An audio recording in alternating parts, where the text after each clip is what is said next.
Chapter 1 Morning. I didn't sleep again last night.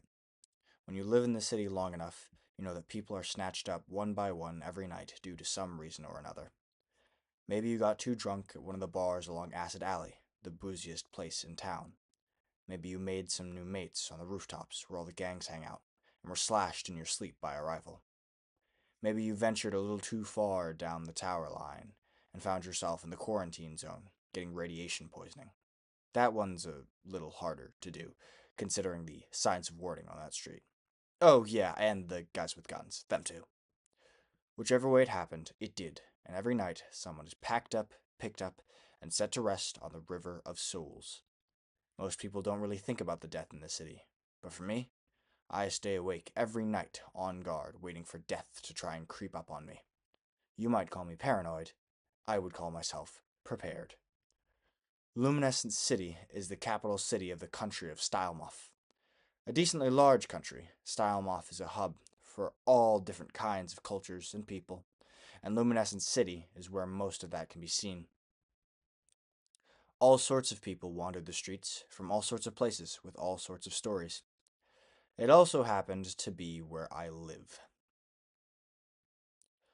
I shrugged off the waves of fear that had racked my body that night and went to go make hot chocolate.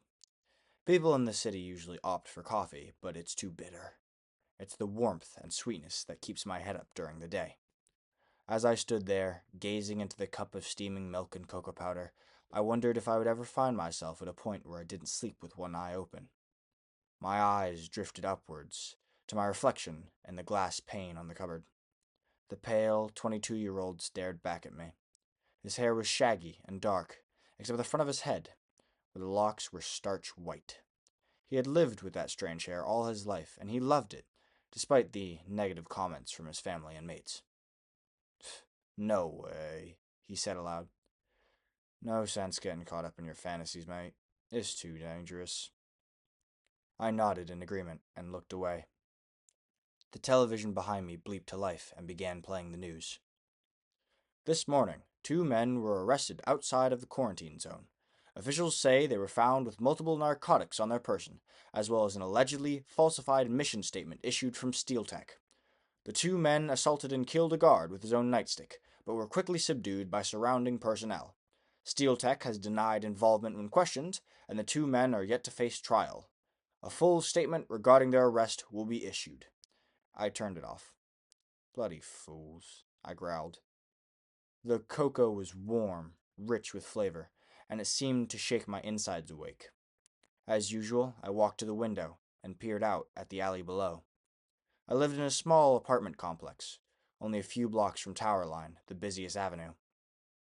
It was built fully in the shadow of the massive steel tech building, where a good chunk of the city worked, as janitors or traders or chauffeurs. Tower Line was always packed with people, and a nightmare for traffic. Well, not all of it was busy. It ended at the quarantine zone, where we had all been told was radioactive, the product of a reactor meltdown. Of course, conspiracy theorists jumped on that idea quicker than a little girl on a pony. My personal favorite theory was that it was a secret facility to house aliens. As I looked down, I saw that Mr. Hernandez was taking out his morning garbage. He'd been here longer than I had, and usually looked about 100 years older than anybody I'd seen in the city. Old and cranky, yes, but deep down, he was a nice guy. You just had to build a rapport with him first. "Oi, Hernandez!" I yelled down. "How are you?" The regular Grumpster peered up at me. "Good morning to you, Eddie," then under his breath. "Constantemente making my day harder." "Well now, no need for that, you old geezer."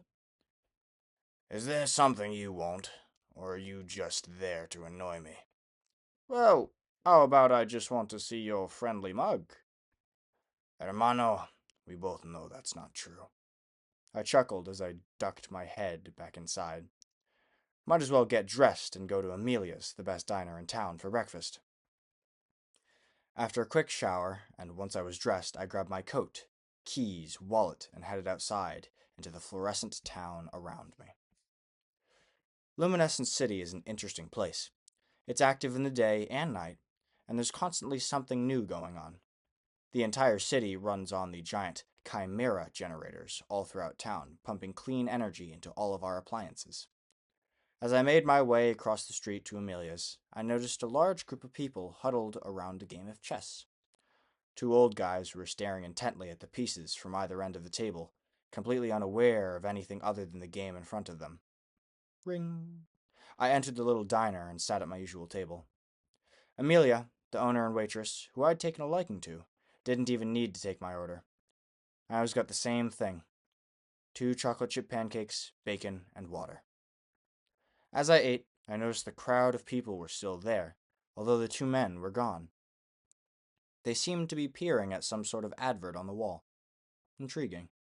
I put down my knife and fork, paid my bill, and strode over to check it out. It was small, but as I got closer, I could read the words clear as day. And my mind sped up. As my fingers shook in their pockets, I read and reread the sign over and over as if I couldn't really process what it meant. I felt excitement and calling. After years of waiting, my goal for immortality was reachable. That little sign read, "The Legion Games. Entry at your own risk. Winners will be crowned as myriads." The Legion Games, I said aloud. The sign stared me back in the face. I could hardly believe it. I turned and ran back towards my flat. On the way in, I saw Mr. Hernandez talking with Amelia from the diner. I waved them a quick hello and dashed up the stairs. I hastily unlocked my door and grabbed my laptop, looking at all of my usual articles. It was there. The whole thing, mapped out perfectly, as it had been for years. This, I grinned, is perfect. My plan couldn't be simpler.